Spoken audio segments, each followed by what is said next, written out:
everyone, and welcome to our Harvest of the Month Family Harvest Box for February. This month's feature harvest is maple syrup. So today we are going to take a look at what is in this month's box. We're going to learn a little bit about maple syrup production, and we're going to get to try some of the maple pancakes that are included in this month's box. So join us for the next 15 to 20 minutes and we will be exploring a little bit more about maple syrup and where your food comes from. So I'm Brittany DeMezier. I am one of the Food Systems Program Coordinators with Dubuque County Extension, and we're going to take a look at what's in this month's box. So if you got this month's box, the first thing that you're going to find in the box is the actual inclusions and products. So the first thing you're going to see is an 8-ounce bottle of real maple syrup from Big Timber Maple in Bankston. So that'll be one of the inclusions in the box. You also got maple granola, which is fantastic, from Great River Maple. And you also got maple pancake mix from Great River Maple as well. So Great River Maple is up in Garnavillo, kind of by Guttenberg.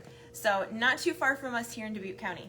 So in the bottom of the box, you're going to see kind of the inclusions part of the educational part of the box. So the first thing you're going to see, as you do with any box, and I'm going to flip this up here quick, is you're going to see a guide to the Harvest of the Month box.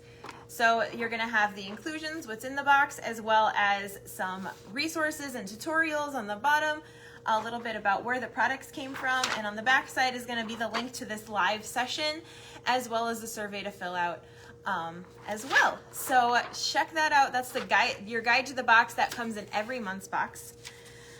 You'll also find a little where I came from harvest sheet. So this will talk a little bit about the farm, so you can learn about the producer and how they got started with their farm and where they're located, and a little bit about their family. So this will talk about Great River Maple, or this will talk about Big Timber Maple with their syrup, and also Great River Maple with the pancake mix and granola, so check that out. You'll also get a little sheet that talks about the maple syrup making process. So after our discussion today, you can have this as a reference so that you can explain to other people where your maple syrup comes from. And then finally, you're gonna see this little maple syrup grading sheet, which I'm gonna talk about towards the end of our discussion today. And then on the back side is a recipe for chewy granola bars, which uses maple syrup. And you also got a couple pamphlets from Cornell University on different ways to use maple syrup. These were kind of fun ways to think outside the box with maple syrup and get, some different ideas on how to use it, like maybe in a milkshake or a slushie with some of these drink options, or on vegetables as part of a kind of a glaze or gloss. So these kind of give some different ideas if you haven't used maple before in your cooking, just to give you some ideas on where to start. So before I get started, I do want to clear up some, common misunderstanding with maple syrup. So this product that you got in your box is real maple syrup. This comes from trees, maple trees. But what you're probably used to seeing in the store is this type of syrup. So either it's Aunt Jemima or Big Hungry Jack or whatever it is. But you'll see on here, it just says, if you look at the bottle, it just says syrup. It doesn't say maple syrup, it just says syrup. And that is because this, if you look at the ingredients on the back, this is made from corn. So this is corn syrup. You can also see rice syrup and some other types of things that are syrup based. Are not maple syrup, so know the difference in what you're buying. Maple syrup is going to be a little bit more expensive because the processing takes a little bit longer and is more extensive than it is for, say, a corn syrup product. So I'm going to pour this out into a cup so you can see kind of the difference in these two. So if you do have this product at home, if you got the box, go ahead and take maybe a traditional maple syrup if you use a different type of syrup at home, and do a little taste test side by side so you can taste and see the differences. So if you go ahead and you can pour this out, you can see how thick it is as I'm pouring it. So I'm going to show you that. I'll tilt the camera down a little bit. So that is our maple syrup, or this is our just traditional table syrup. And then our maple syrup, crack this baby open. maybe. So this is much runnier. I don't know if you can tell that while I'm pouring it, but it is very much runnier than your traditional table syrup. And if you take a look at them side by side, you can even see kind of with the light going through in the cup, this one is a little bit darker than the other syrup, as well as it just is, if you swirl it around in the cup, the actual maple syrup is it's not gonna stick to the sides like the corn syrup will. So you can kind of take a look at that. This is gonna have maybe a little bit stronger flavor than the real maple syrup because of the colorings and flavorings that they add to it to kind of boost that flavor up so you don't taste the corn syrup so much. They want to make it taste authentic, so they'll add colors and flavorings, which is why this is going to be a little darker than your maple syrup. So go ahead and take a look at both of those side by side. And then I'd encourage you to just do a little taste test, see which one you like better. A lot of kids will actually like traditional syrup better because that's what they're used to. If you've got a kid that's grown up on this, then they're probably gonna be more, they're gonna prefer that a little bit better. So there is a difference between those two syrups, so do know that as you are going into it. So you need a little bit less of the real maple syrup than you do of table syrup, just because it goes a ways, a lot further. It's thinner, so it spreads out a little bit more on your pancakes and other things. So it does last a little bit longer than, say, a big bottle of this. So even though, say, this bottle is kind of small in comparison to a larger bottle, these will probably last you about the same amount of time if you're using them for your traditional breakfast. So that's the difference between those two syrups. How do we get maple syrup? So I said it comes from trees. How do we get from tree to, this? So what you'll need to do right now is actually getting to be the start of maple syrup season. It's been super cold, so it's not quite syrup season yet, but when syrup season happens, it's when the temperatures at night are below freezing and the temperatures during the day are above freezing. So that's how you can start to get the sap to come out of the maple tree. So at night, below freezing, during the day, above freezing. And so you'll take a look at your maple tree. You would know if you have a maple tree if your leaves on the tree would look like this. So maple leaves generally have 3 segments. They've got little pointy edges on them. So those little pointy edges will tell you that, and they're usually red or orange in color. So that's kind of one tip that you would see if you had a maple tree. You'll also see that maple trees have rough bark on the outside versus a smooth. So this one is a smooth, this one is a maple tree, and that's the bark of the maple tree. And then this is a smooth one as well. So using the bark is not the best way to tell the trees apart. If you have confusion or you don't know if you have a maple tree, you think you might have a maple, I'd have it professionally identified just to make sure that you are actually, if you're going to tap the tree, that you're tapping an actual maple that's going to provide sap for you that you can use. So if you aren't sure or you want to get a second opinion, I definitely get that professionally identified for you. So sap collection, what you'll do if you are going to tap the tree, go ahead and you'll tap it. It needs to be about 12 inches in diameter. So that's about this big. One way to tell if your tree is big enough, wide enough, is going to be to go ahead and hug the tree. And if your fingers touch on the outside, then it's big enough. If you go over, then it's not big enough to tap. So you'll tap the tree about a couple feet off of the ground, maybe about 2 to 3 feet off the ground. You'll tap in, drill a little hole about 2 to 2.5 inches into the tree. You don't want to go deeper than that, otherwise you're going to start hurting the tree. So you'll drill in, you'll insert the tap, which looks like this.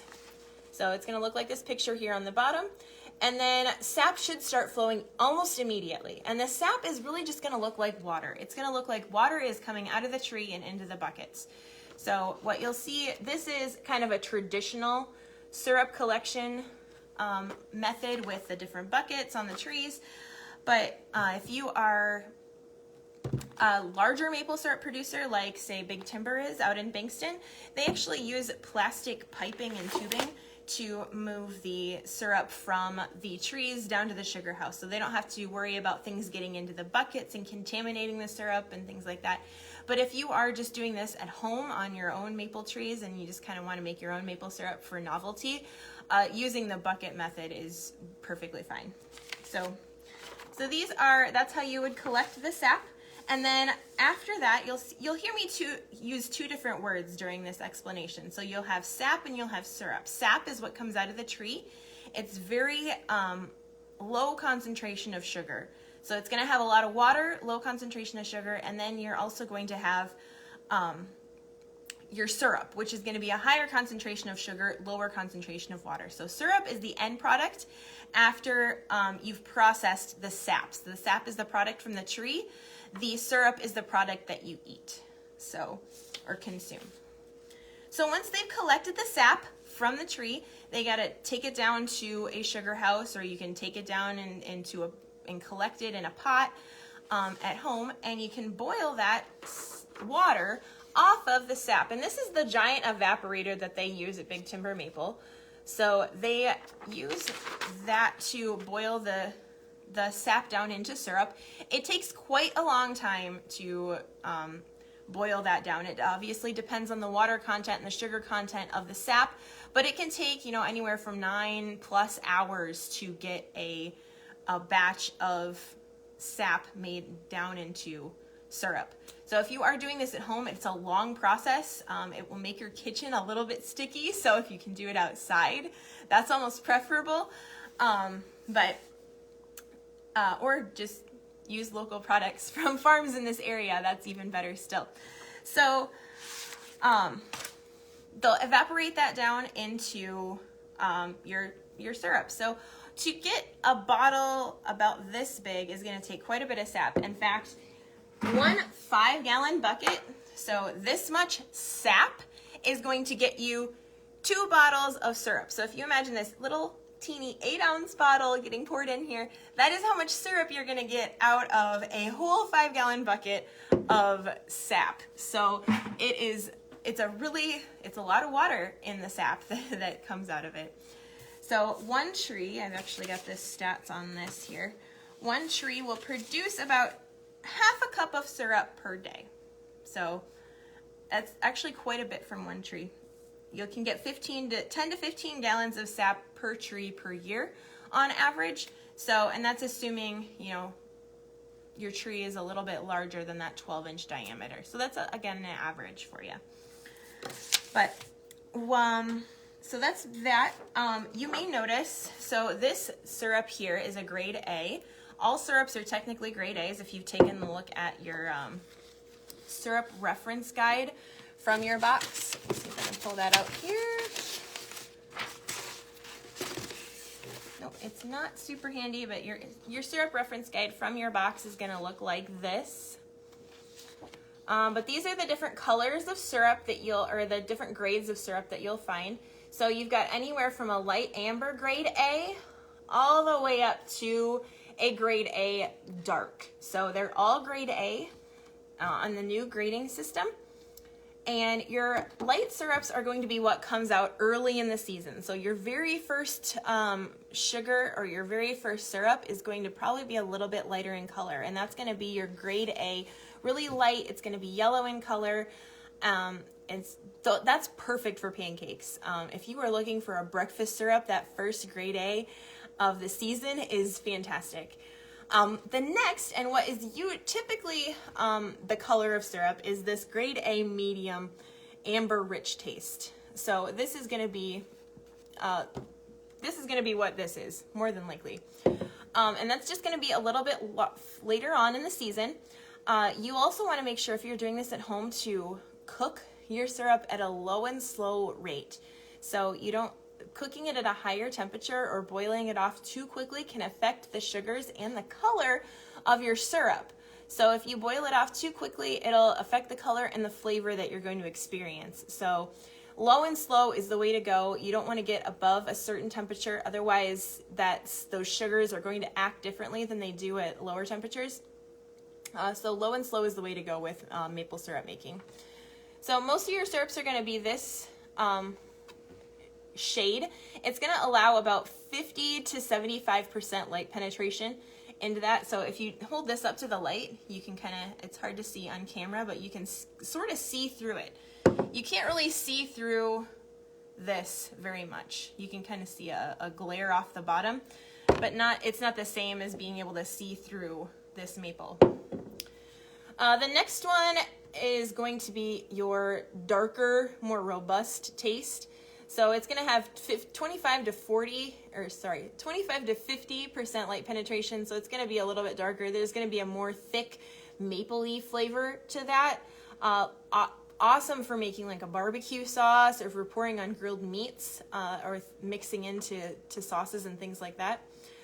The very last one that you'll see is a very dark grade. It's going to be only allow 25% light penetration, and that is actually not available commercially. So you're never going to find this in a store or anything like that. You're going to usually see this dark grade used for making maple candies or sugary sweets, or used as a sweetener for other things. So that's what that would be used for. You're not going to be able to find that in the store. So those kind of go through the different grades of syrup. Most of the time you're going to see that second one, that amber rich taste grade A syrup. So the other one, you might see this. I know Big Timber Maple has marketed this previously as Iowa Gold. So if they have some at the beginning of the season, that may be something that you look for. So lastly, before we wrap up for today, I did want to go through our Buttermilk Maple Pancake Mix. So this stuff I got from Great River Maple, and if I didn't mention it before, you can actually purchase this online and have it shipped to your house. So if you are looking for this product and you didn't get the box this month, you can still order it online. It is excellent. It's got an awesome flavor to it. I'd highly, highly recommend it. Same thing with the maple granola as well. You can check that out, as well as their other products on their website. Big Timber Maple also has a website, but it's probably easier for you just to get it at your local grocery store. They sell at all the Fairways and Hy-Vees in Dubuque County, so it's pretty easy to find them in the store. So you can purchase your Big Timber Maple products right at our local grocery stores. So for this Buttermilk Pancake Mix, so I've already measured this out.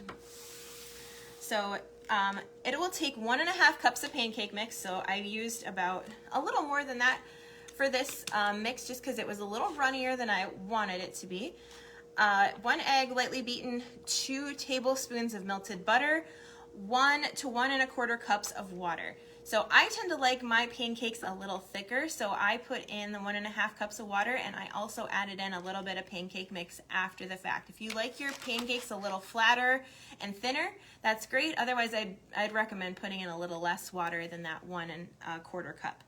So I went ahead and put all that in here. It's going to be a little bit lumpy.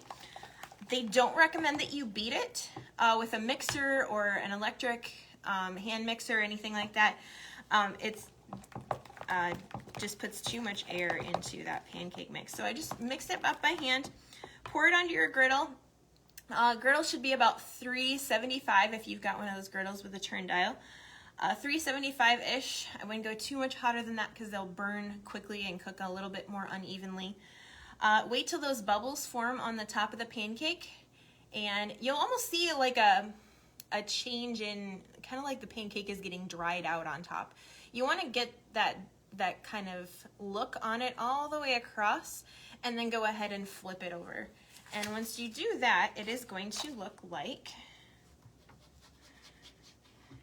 take this one off. So it's going to look like this. So these pancakes I made earlier today, about an hour or so ago.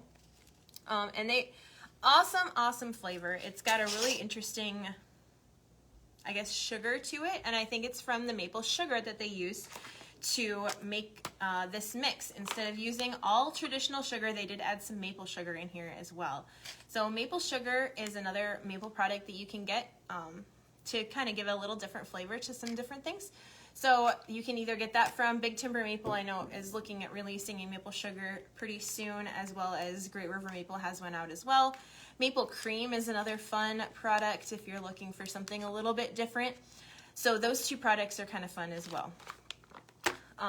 So check out the pancake mix, pour your favorite maple syrup right over the top, and it will just, it's fantastic. So definitely give that a try. I tested this out today. I've never used this pancake mix before, and it was super easy to use, really great flavor. A lot of people in the office really liked it, so highly recommend this, and I hope that you enjoy it as well. So again, thank you for those of you that got the Harvest Box this month. If you didn't get a box this month but want to explore local foods next month in March, we're going to explore Iowa grains and honey. The registration for that should be coming up next week, so keep an eye on our Facebook page for that. The link to register is bit.ly/Family Harvest Box, and you can go in there and get signed up. Registration is closed right now, but it will open up again next week for those of you that want to register. So thanks for joining me today. I hope you learned a little bit about maple syrup, and you can enjoy that for maple syrup season this coming spring. Thanks so much for joining us, and we'll see you next time.